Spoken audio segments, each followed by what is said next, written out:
Musketeers. Welcome to the Disneyland Beat, where our toes tap to a Disneyland drum. And we always whistle while we work. Well, Disneyland has a lot going on and tons of plans for the holiday season. As a matter of fact, Walt Disney World has already started their holiday season. What's up with that? Halloween in August. Come on into the parks with us and let's check out what's going on at Disneyland. There is so much to talk about. Like, subscribe, and stick around. Disneyland is your land. Come seek an adventure at your pirates, eh? Make the jump to life. There's a lot going on at Disneyland. Of course, they made big news announcing the Magic Key program, which will succeed annual passes. Most people are pleasantly surprised at the prices, as there were no major price hikes. Blackout calendars are nothing new. The major difference here between the Magic Key and the annual pass is reservations. The reservation system is here to stay, and we hope that means crowds stay reasonable. The passes go on sale August 25th and become effective immediately. It has been interesting to see how Disneyland would operate at full capacity, only selling tickets, and the result has been kind of erratic. Crowd levels have varied quite a bit from day to day. On the busiest days, it's just as crowded as ever, but on lighter days, it's noticeable that not as many locals are headed to the parks. Some days, boarding passes for the 2 headliner rides have been available for hours when they usually go in seconds.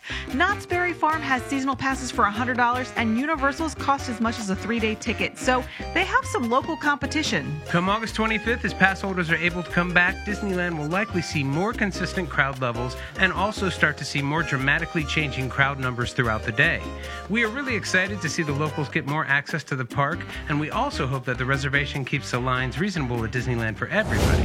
Another thing of note is the Magic Key will be entirely on your phone now. Getting a plastic card will not be an option. We're entering a new era of completely digital transactions and reservations only available via phone. But Disney does try to make it easy by automatically adding in pass holder discounts. Once everybody gets their passes again at the end of the month, lines will probably get a little bit longer, and I think the next logical step and announcement will be that Disneyland will be adopting the Premier Pass system to replace the old digital pass experience Disney is encouraging. Upcharging is the name of the game. It just went into a month and go into effect by 2022. The passes are kind of pricey, and it'll rank and tier the available rides, making the most high-demand rides at the most crowded times the most expensive. The flexible demand pricing means that the higher demand a ride is and the fewer remaining passes there are left, the higher the price will be. So you're probably going to pay for the headliners. And on the flip side, if a ride has a short standby line that day, you might see a sale of fast passes for that ride. Costs at Paris seem to be averaging $4 to $14 at the moment. But if you do compare that to what we had with the season-long Max Pass, the costs are higher and the service is not as good. This is total speculation, but we think that in the next couple of months, we might see the end of the system. It only makes sense to use these high-demand attractions to kick off the new program, and both rides have been designed to facilitate a fast pass type line. Park hopping will continue, but it looks like the specific time later in the day is here to stay. Mornings will be locked into a specific park, even if you have a Magic Key. You will always have to make a reservation for a certain park and then wait for the other park to open up before you can park hop. At the moment, that's 1 p.m., but Disney noted that may happen earlier. There's no word calls in the park, and we asked our on-the-scene reporter Damien from the D3 channel to cover those today. Hey there, Musketeers. It's your friend Damien from the Damien Does Disney YouTube channel, and I'm here to answer all your questions in regards to the updated COVID-19 protocol. The answer right now, folks, is you need to only wear a mask when you are indoors. It's optional to wear a mask while you're outdoors. Ironically, here at the Disneyland Resort, everybody has a mask on, both indoors and outdoors, which is awesome. So I have a mask myself, you can see right there. So I'm carrying it around with me, I just put it on. Well, the negative COVID test at this time, since you have if you have a kid that's under 12 years old. The answer to that question, folks, again, is no. You do not need to show a proof of a negative COVID test at this time to get into the Disneyland Resort. The next question that was asked is that are cast members required to wear a mask? The answer right now out there, Musketeers, is yes. All cast members are still required to wear a face mask while working at the Disneyland Resorts. I hope I answered all of your questions, but hey, if you guys have any more questions in regards to the Disney Resort, feel free to check out my channel, Damien Does Disney, where I have some fun and amazing tips and fun and amazing Disney adventures to help you get your Disney fix. Across both parks more than you might think, but it won't get in your way. too much. Of course, Mickey's Toontown is still a sea of construction with all the shopping and the dining closed. And boy, the new show building is as big as the entire land. It's going to be an incredible ride. And even the walkway next to It's a Small World on the Way is getting worked on. However, all the rides are still there and Mickey and friends are still waving from their porches for you.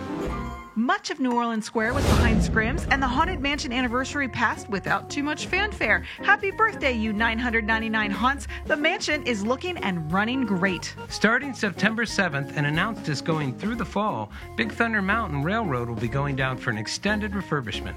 We're going to miss this ride while it's on vacation. And the sailing ship Columbia, which just reopened, will be closing September 13th without an announced reopening date. One can hope it's getting ready for Fantasmic, but that seems like really wishful thinking at this point. It might simply be for safety and rigging. And World of Color is unlikely to return soon with infrastructure repairs still underway. It has been confirmed it will not be part of the Halloween celebrations. It's also hard to say how much of these closures and many others sporadically seen around the parks are simply due to staffing shortages. What are you looking at? At DCA, Flo's V8 Cafe, but it looks cute, new, and refreshed. Construction on the new promised entrance to Tomorrowland seems to have stalled. A few construction walls are still up with signs showing what's to come. The big news is that after-hour events are back for the holidays, and we might even have a new ticketed event. The Oogie Boogie Bash is returning to DCA, and it's going to be a whole lot of fun. Halloween starts September 3rd at Disneyland, and we are really looking forward to a fall trip to the parks. The Frightfully Fun Parade will be the first parade back at DCA, and Halloween Screams will be returning at Disneyland. The Haunted Mansion is getting the Haunted Mansion holiday overlay with a giant gingerbread house that includes a little bit of every gingerbread house to come before it. It also looks like there's going to be the very first winter holiday after-hours ticketed event at Disneyland.